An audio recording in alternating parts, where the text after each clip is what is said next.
Steve, we've got two big shows coming up. First one, May the 4th, the Star Wars show as I call it, at the Victoria Warehouse, where finally we get Mark Leach to fight for his English title. Yeah, it's been unlucky, Mark, and we all know that he's a great talent and he's ready to move on, and we've been trying. You know, we took fights in the away corner which people have offered to us, and then they checked out on Mark and they pulled the fight, so it's been very frustrating, but we managed to get the board to bash Brett Fido to fight for the English bantamweight. Mark's been like the manager for that for probably 6 months now, and we've not been able to get on to fight him. Brett, obviously, he's classed as a journeyman and has not got a great record, but his last few fights have proved that he's a danger man, and he's beat some really good opposition. He's beat some good opposition, and his last fight, even though he lost it, was to Jay Harris, who was a Commonwealth champion, flyweight champion, and I think the fight was 59-57. Yeah, so, you know, he took round. He took it on, I think 24 hours notice as well on that, and like Jay Harris is going on fighting for the European title, so you know, even though Mark's beat him twice, we can't really look past this one, but hopefully we get a win, and then we can start trying to get him into Manchester for the British and go the traditional route if we can. If not, we're willing to take any fight with Mark. You know, we believe in him, and we think he's ready. So this hopefully is a stepping stone to better things for Mark. Yeah. You got a great undercard done. We've not got all the fights fully arranged yet, but we've got some quality lads on there. And a couple of lads who've not fought on our shows. We've got the Irish lad Chris Blaine, who was a bit of a superstar as an amateur. I think he won something like 10 national Irish titles. Right, I wasn't too sure on that. I know he's with Ricky Hatton, and Ricky's asked me to do a favour by putting him on, and that's why Chris Blaine is on. So he's a Hatton boxer, and it's nice to have him and Ricky at the show. Yeah. Yeah. Then we got the kid you just signed, Zishan Khan, cracking kid, very very talented.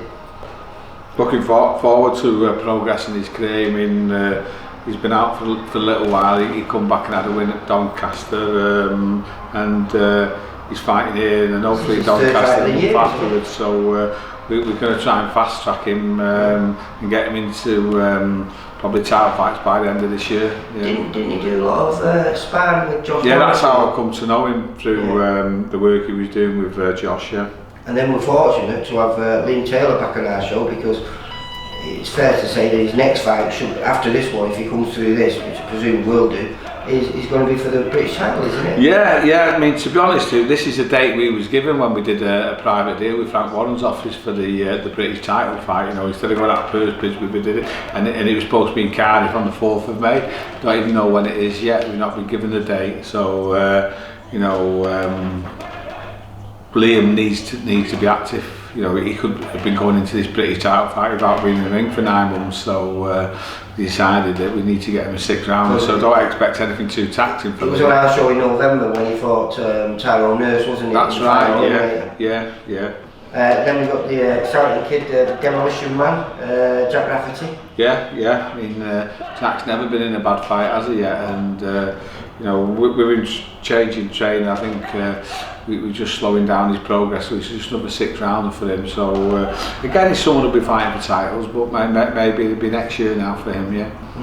And we got the exciting young middleweight Brad Reed. Yeah. Brad's moving quite nicely, hasn't he? Stepping up to 6 rounds in this fight. I think it's his fifth fight in a short period of time since turning pro, and he's moving up to 6 rounds, so it'll be nice to watch him. Yeah. He's fighting a giant, the Baltic Bomber. Yeah. Then we've got the big cruiserweight Mike McKay.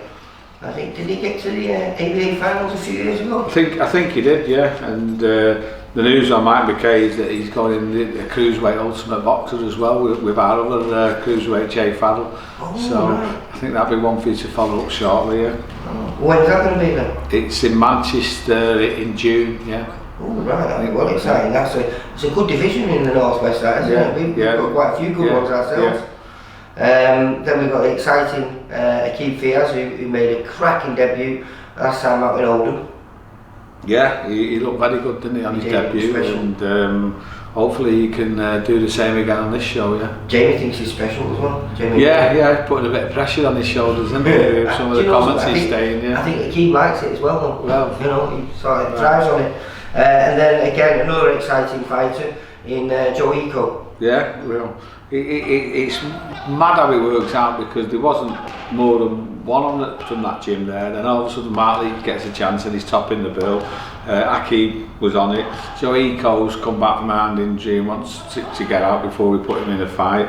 And also Matchroom have asked me to put Kashaf back on it as well. I was just going to say, because I've not seen her in it, and I've just done an interview with him. Yeah. Another exciting fighter. Yeah. He's only picking his tickets up today. It's that late that he's been added on, but you know, he makes it a 10-fight bill, and you know what? I'm really pleased with the bill. You know, it's something that we stuck together because we had to get Liam Taylor out and a couple of others, and you know, it's just fell into place, and it's a really quality show, the same as the 11th of May, which we're going to talk about in a minute. And you look at the talent that we've got on these shows, and then you see what's going on your TV shows, and you know, we're not that far behind them. You know what I mean? No.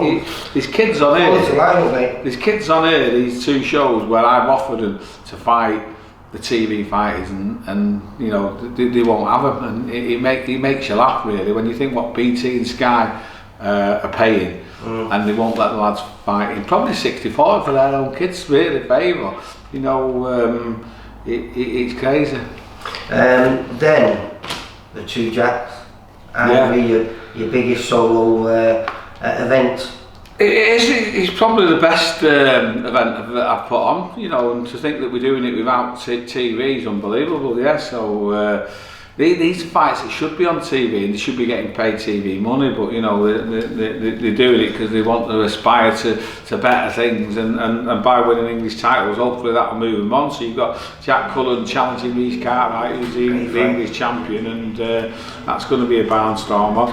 And Jack Flatley for the vacant title against Craig Morris, who's a very good fighter and took our own Scott Fitzgerald 10 rounds to finally be stopping and was winning the fight. So they're not easy fights, yeah. I mean, realistically, you've got to look at Rhys Cartwright. You know, he's the champion. He's ranked 5th in the country.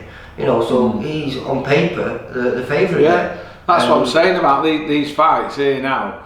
These are what you should be seeing on TV, where people are turning the telly on and they don't know who's going to win.